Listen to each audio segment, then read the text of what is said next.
see my tiny house. That's a tiny house. That's a very tiny house. Hello. Okay, welcome to Tiny House. This is our front foyer.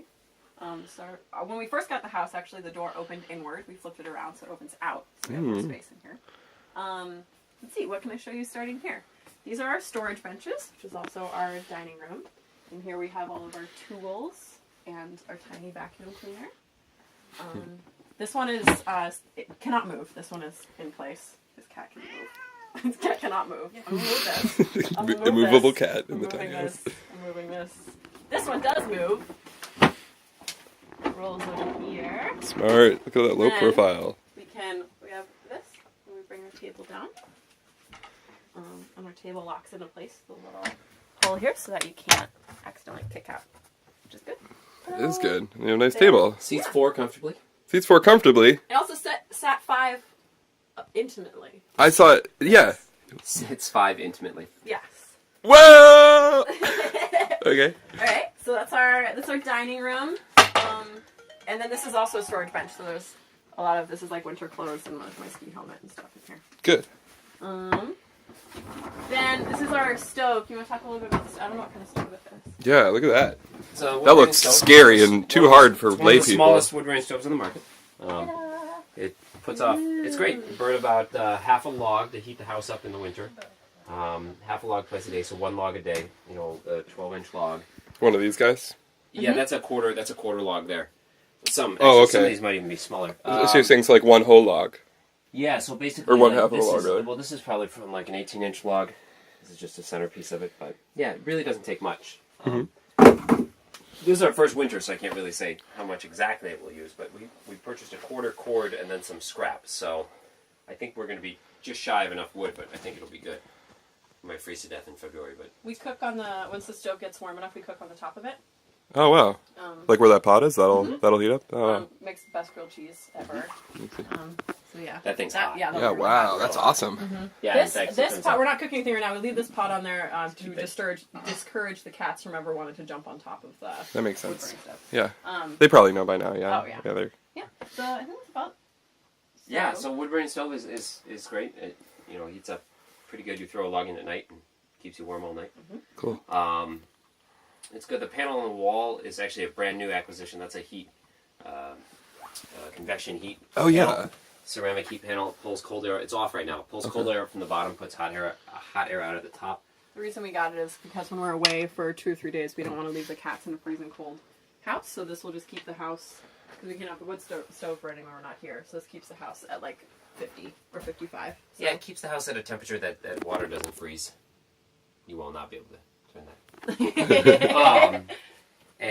Yeah, I really don't know much about it. So far, it's been great. We've only had it for 2 days in here, but it's awesome. It puts out a good amount of heat.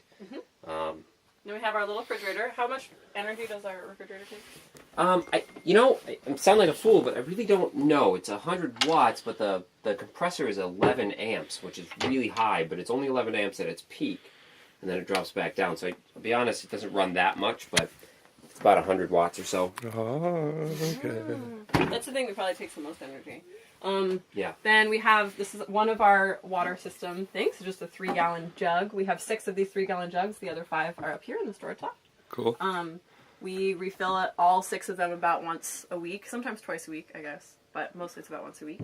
And this is just the holding tank. You turn on the water here. Whee! Yay. And that water goes down here into a gray water bucket. Yeah, water goes under here in a gray water bucket. And then outside we have a dry well. The dry well is a 50-gallon barrel buried underground that has holes drilled in it with gravel inside of it. Oh, cool. And the 50-gallon barrel comes up to a PVC pipe, and just the top of the PVC pipe is above ground. Okay. So we pour our gray water in there, and then it is evenly distributed into the groundwater. Cool. And we use all like natural, healthy products that would be okay to be in the groundwater. Baking soda, vinegar, so on and so on. Right. Yeah. Do you want to talk about our stove? It's for a ship, actually. It came with little add-ons for if the ship is like rocking back and forth, you can still cook, but we didn't need those. Yeah, cool. It's for sailboats. It's got 2 alcohol tanks in it. They're about this big. It's got a porous material in it that holds alcohol. It uses this kind of alcohol. Ta-da! What is that? It's methyl alcohol. It's otherwise known as dry gas. It's what you use to defrost your gas lines in the winter. So it's just dangerous. Sounds dangerous, but it's just methyl alcohol, CO2 and water burns off. Here, you can even light it. Yeah, You wanna light it? it burns. It's great. It burns about an hour and 10 minutes for 1 can of heat. 1 can Can of that fluid. Okay. So you can see here it's lit, Totally. Ooh, yeah. and so it burns pretty good. It takes about 10. No, About like 15 minutes to boil half a gallon of water, which is about what this is. Cool. So, which is not bad in the grand scheme of things. No, it's not much more than a regular stove, really. No, like a and slight little sometimes if it's the evening and this thing's been running for a while, we'll boil water on here. It boils quite a bit faster, as you'd imagine, when it's at peak temperature. Is it okay to put that kettle on Yeah. there? Mm-hmm. Okay. Yeah. It's pretty low right now, but when it's at peak temperature, it burns fast. Cool. Boil water in about 10 minutes. Cool. Yeah, these are some scavenged bricks. So we can have just the to wood inside. keep wood inside, because you can't have the wood that close to the stove. So, made a little storage area for wood. Yeah, let's see. So there's that. This is a fruit basket. I love fruit baskets. This silver hose runs to something called an HRV unit. It's a heat return ventilation unit, and it takes in fresh air from the outside. Here, I'll lift this up. Takes in air from the outside. It's hard to see because it's behind stuff, but it's got 2 vents outside. Total of 4 hoses. One pulls fresh air in, and one exhausts stale air. And that's the fresh air intake where it comes in. And it the idea is it exchanges the air in the house so that you're not breathing stale air. Okay. And the heat return is it passes warm air going out over it's like basically corrugated plastic, something like 100 sheets of corrugated plastic, and some of the corrugation goes one way and the other corrugation is offset 90 degrees. So the air rushing out passes over this thin plastic of the air coming in and heats it up. It's I think it's an 89% retention rate. So if it's 90 inside, which is crazy, if it's 72 inside and 20 outside, it's about 58, 59 degrees of the air coming in. Cool. It's 50 or 70 cubic feet per minute. So in about a half hour time, the house is about 1,300 cubic square feet. So 1,300 cubic? cubic square feet, yeah. So if you roughly, so the air exchanger in about 20 minutes, in theory, exchanges all the air in the house. Okay. But it does hide in little nooks and crannies. And the intake is in the closet here, and then the exhaust, the stale air gets pulled in here. Okay. There's a vent in here that pulls in. And this is our storage closet, which is very dark. Yeah. Yeah, just all our It's all our clothing, socks, and underwear, and shirts, and such. Cool. Yeah, you guys like wet books. Yeah, and Books. books. And then this Mostly comic books. This is our regular closet here, which is just storage. It's nice. The open air is nice. Keeps things from getting stale. Sure. I like to put a couple of vents in the back side of the closet so the air is passing through. There's a vent here, a passive vent that you see on this side. The idea being that once the air intake is in the bathroom, the stale air intake is in the bathroom, it would suck fresh air in through here as well as around the corner. So this is it's the just- bathroom. Yeah, so this is the bathroom, which is the most probably interesting portion. Dude, yeah. So that's the toilet, airhead toilet, compost toilet. Yeah, Airhead's the company. It's Okay. It's built for. It's supposed to be a shipboard composting toilet. So again, we did a lot of research into stuff for like, Shipboard? ships. Oh, Yeah, ship. like- yeah. Okay. To have on a ship. Or on like your little boat. So how that toilet works is it automatically separates liquids and solids, just like with where all the holes go. You can show the inside. Yeah, so this is Totally. pee and poop, and then the inside is 2 vents, 2 different outlets. Okay. Pee in the front here, and it goes right to the front tank. Oh, okay. And then the inside is composting, so the inside is all peat and poop and toilet paper, basically. Peat? Peat, like peat moss? moss, Peat moss, Okay. yeah. And then there's Naturally compost, we put a little bit of this enzyme in it, which is just like if you go to a hardware store and you look up, Like sawdust? no, it's like active drain cleaner, culture drain cleaner, I think it is what it's called. Not like Drano. Drano will destroy everything, but it's like an active bacteria that will slowly eat clogs in your drain. Cool. Or reduce your poop to dirt. Cool. It's There's supposed to sit little- 6 months. If you're going to compost it, the rule of thumb is 6 months before you put it in anywhere. So Right. how there's no smell is that there's a little mesh screen over there, and that pulls in air. There's a fan inside. It pulls air over your solid waste, and it pulls on the moisture and smell out across the solid and through this tube and then outside. Yeah. And there's It's a vent. zero smell. yeah, zero smell. There's a fan on the wall, and then the vent on a ship you would just vent it right outside. But here we have it going up above the house. Nice. Because there's a window upstairs in the loft. I didn't want in the summertime for it just to be pulling stinky toilet air back in the Yeah. house.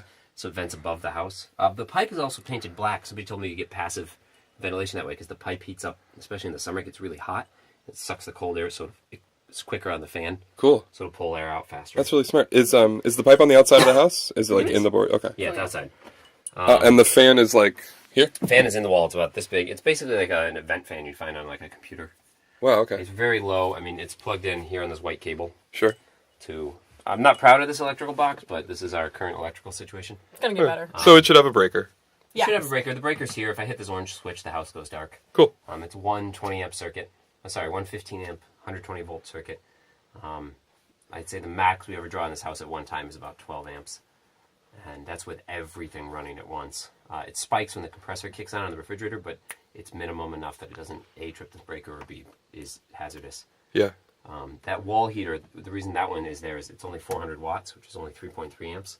It's very low amps, which is nice. You can't have like this space heater, which we never really use on its high setting is 1500 watts, which is like 11 amps, which is pretty significant I guess draw. they're probably just gonna get rid of that soon. Yeah, I mean it's really just protecting that corner at the moment. Yeah. Cool. The shower system is set up really wonderfully with this. This is just a modify. We actually read this online. Another couple that owns a tiny house talked about doing this. It seemed brilliant. So this is just basically a weed sprayer. Excuse me. It's just a pump, and the pump goes into the top like you would. If you've ever sprayed for weeds, you have to have pressure behind whatever pesticides you're spraying. Yeah. But it was never used. It's brand new. So we put about a gallon to a gallon and a half of room temperature water in it. And then you put in the summertime you can do half a gallon of boiling water. In the wintertime you need a little bit more, like 3/4. Okay. Just put boiling water and mix this with whatever the room temperature. If the fire has been going for like 2 days, it'll be a hotter shower. You need less boiling water. Sure. But yeah, and then we just modified it with a regular shower head. So it had 4. We plugged. This is the trigger. Yeah, this is the Turns on trigger. water. So this is on and off. That way you're always. So this is the part where you add Yeah. it, So like- normally there's like a long pipe here with a little like spray nozzle, so you Right, can get right. down and like spray the weeds. But we've just put the shower head on. Awesome. And yeah, it works. It's like a lot of step-up rings, but it works. It works out great, actually. Does that thing hang up? Surprisingly great. No, I it don't sits. really. We thought at first we were gonna need to hang it up, but you don't This need to. this was It's going to be easy. actually a mount for it, but We the ended up truth not is doing that it sits comfortably in the Yeah. edge there. So And you just like get yourself. It's just like having a movable shower head. You know. Yeah. You get yourself all wet, and then you turn the water off, and then you soap up, and it drains. There's you know, show the yeah, it drains. It's So just it a really drains here. simple This is just PVC rubber pipe. cap for the winter because you'll feel the cold air comes rushing in. Sure. It drains right outside. It's like a 14-inch piece of pipe that drains into a bucket under the house, Okay. and the bucket gets slid out and put in with the gray water. How big's your bucket? 4 gallons. 4 gallons. So So no matter what, it doesn't Yeah, I matter, think so. it is 4 because if you forget to dump it and you take a second shower, okay. it's like right at the edge. Yeah. But typically you dump it right after the shower. Oh yeah, right after. Otherwise, especially in the winter, it freezes. And yeah, So these are the cat steps. yeah, Yeah. these are the cats. Wait, This was a lot of like building in how can you maximize space without maximize space with minimizing spatial usage, like this ladder, for example. Yeah. It's hard because it's a straight vertical ladder, but once you get used to it, it's no big deal. Versus a ladder that's tapered. Most ladders are tapered Yeah. because it's more natural. But a Yeah. tapered ladder is going to come out. You'd have to move it. You wouldn't be able to open this drawer. Yeah. Yeah, I've seen some houses where they'll have like a bar here that the ladder can slide on, which is Sure. awesome. It's just the way this house is designed. It's easier to have just a fixed ladder. Yeah, I don't Plus, think the light- it may it's nice make a when the big front doors difference. open or the windows open. The light comes through back to here.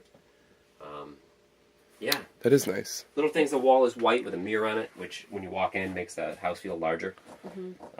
Also, we've discovered that unknowingly we created a bathroom, a legitimate bathroom, and that room itself is really a nice space. Like you feel like you're in another room because you have to go kind of loop around Right. back there.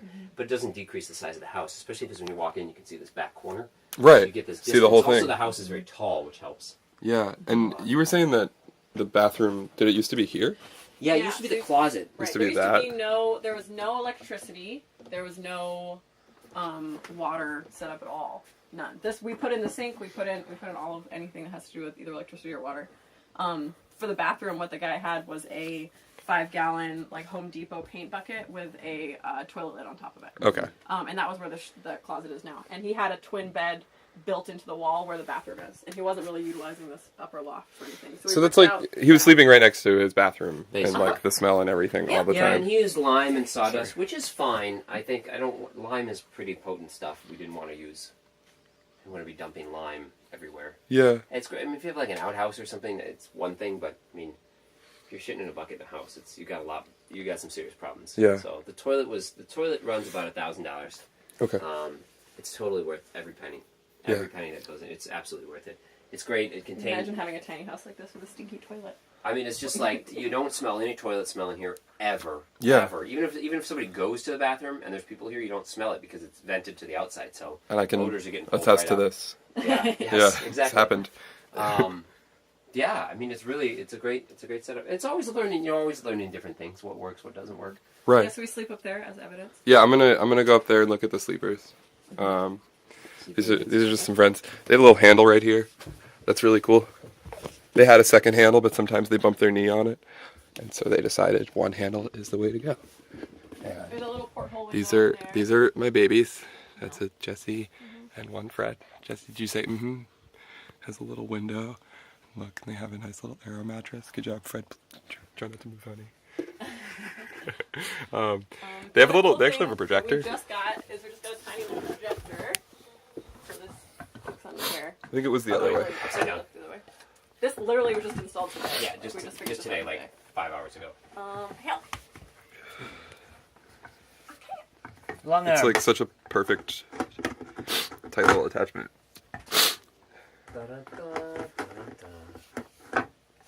we go.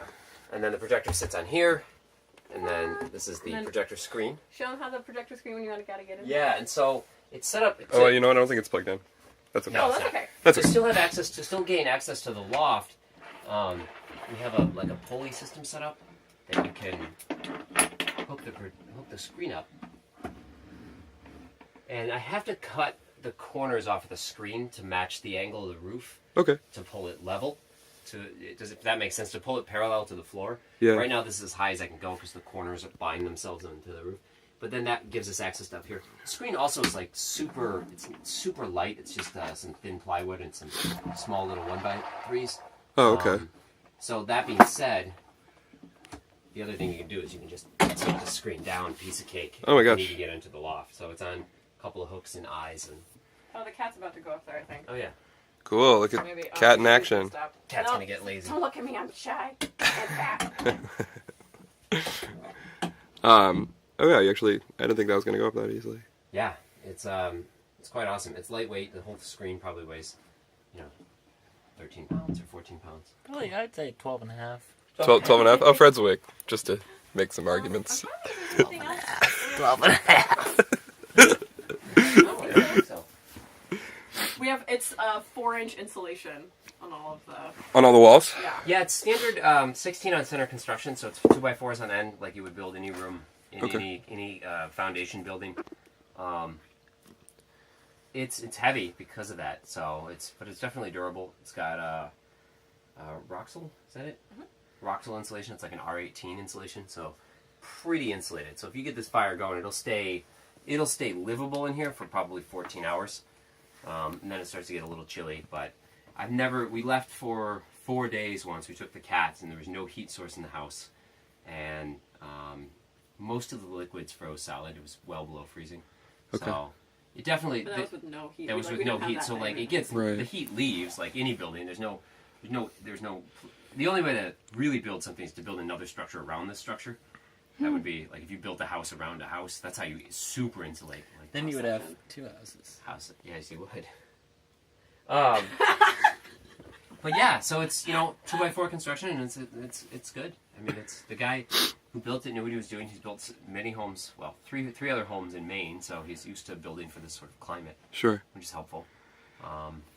And then okay, what else was there? Where do you dump your waste? I thought there was a dry well.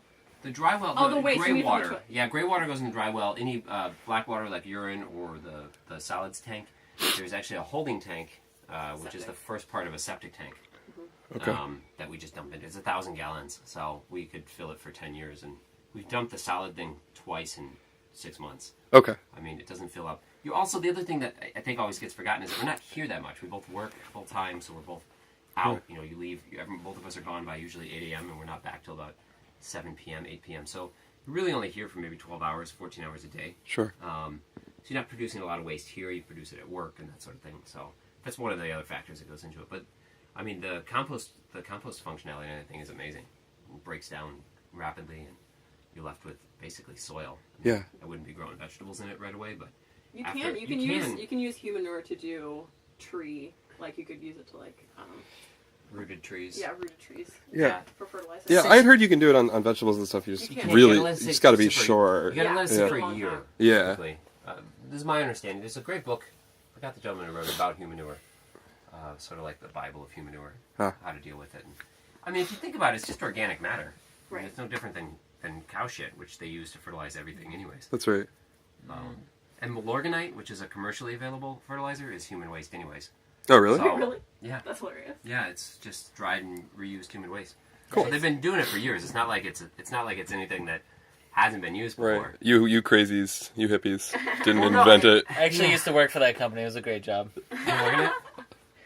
Wait. Oh, what? Yeah. Poop in a bag. Yep. Hey, I bought this fertilizer and it looks like somebody just shit in this bag.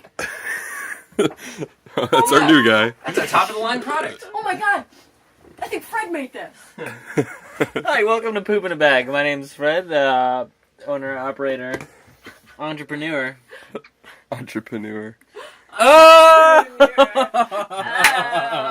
All right. Is there anything else I'm missing on this? You guys pay some pay some rent to the people who own this property, Yeah. and your electricity usage is like really small, It's like and $4 a month. $4 a month. Pay $10 a month for electricity, and unless it might be different in the winter with the heater now. Sure. But $10 usually covers it, and yeah, That's like pay it. some money to the nice folks letting us live here, and Yeah. and that's about it. Yep, and of course the taxes because you are on the grid, of course. Of course. Eventually, solar panels would be nice. Yeah. I don't think it would take much. Now that we've lived, after we live in it for a year, we'll understand what our monthly sort of consumption is as far Yeah. as watts and amps go. Yeah, and I feel like, man, at $10 a month, Yeah. that's kind of like what solar power is. Yeah. Should be able to The do. hard part is, the tricky part is with solar. My understanding is, especially off the grid on batteries, you got to be super conscious of what you have on. Like this light, for example, right now wouldn't need to be on, so we should shut it off because Right. it's pulling from a battery. Right. But that's the other thing. All the lights in the house are LED bulbs. There's no tungsten or compact fluorescent in here. It's all LED. This one, I think, is like 18 watts, equivalent to 18 watts Okay. power. It's also on a dimmer. Hey, that's nice. So it's 18 watts, and everything else is similar, is comparable. Some of the other lights are a little less, but so you're drawing less than 100 watts if all the lights are on in the house at once, which is nice. What's the square footage on the floor? 144. So is it like It's about 8 by 12. 18. It's slightly 8 by 18. smaller. It's about 17.9 by about 7. It's actually 90 inches across because we just measured for the screen. okay? So 90. It's like 96 is 8 feet, so it's 9 foot Yeah. 4 inches. 9 foot 6 inches. 7 Cool. foot 6 inches. Aha! Yeah. Because it's on wheels, which you can't see because it's dark outside, but because it's on wheels, it has a lot of road regulations it's got to fit into. Mm-hmm. You'd be no higher than 13.6 and no wider than 8 feet. So nailed it. Yeah, so it fits. The height is like 13.4 on the road, and the width is about 8. So it's after it's on its wheels. It can't be above 13, or Right. with the wheels and Yeah, And everything. it's on the wheels right now. Top to bottom, it has to be under When it's 13.6. because of the weight of it too, it compresses the spring, so it brings it down to 13.4. Okay. Yeah, that's a big thing. That's a big deal.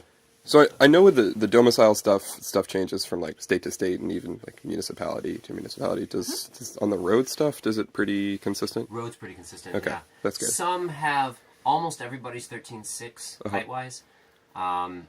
As far as I know, everybody's 8.5 width wise. You can get permits for width, like if you ever seen like the double wide homes on trailers on the highway. Yeah. Like 14 feet wide. Yeah. You just have to get a permit for it. So you can go wider. Right. They're really strict about height though, because everything is trimmed. Like all the trees are trimmed at 13.6. Right. All the bridges are built to be. Yeah, you will like 13.6. get hurt if You'll you see don't follow older the bridges. rules. I'm sure you've seen them where it's like older. It'll be like an older bridge and says max clearance 11 foot 5 inches. Right. So they're very strict about those. But now modern regulations are all 13.6. Okay. Like all branches are trimmed. Like when moved this over here, there was a couple branches. I mapped the route, and there were a couple of branches. I was like, I don't know. And the house clears a couple of inch space, but That's crazy. it's good. When we move the exhaust stack for the stove has to come out. Oh on yeah, the we take outside. the stove out. Okay.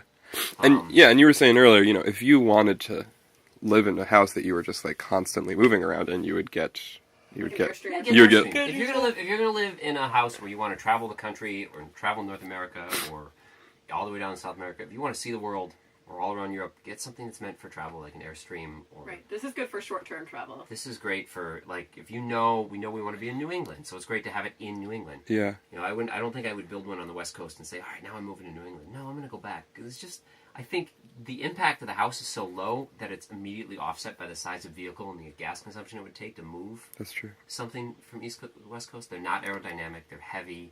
Yeah.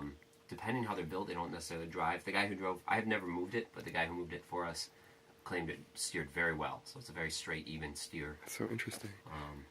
But it's good for short term. I think it's And great for short term. bouncing around the road and everything, the structural integrity is okay?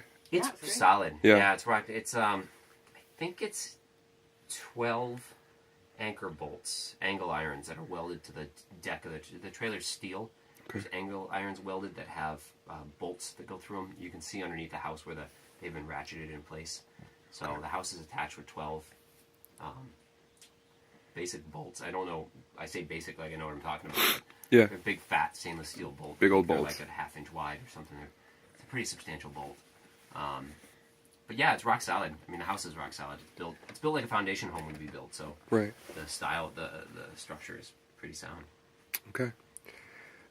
Yeah, I like the term foundation home. I think everyone knows them as homes. Oh yes. Traditionally, homes. That's a good point. I didn't think that. Okay. There's the Xbox. Yeah. I don't know if we covered that. I think that's it. Fred. Fred's a sleepy bunny. That's Jesse. Okay. Those are our pets. Yep. There's still privacy enough for people to sleep. All right. Thanks, guys. Yeah, Thanks. Mwah, mwah.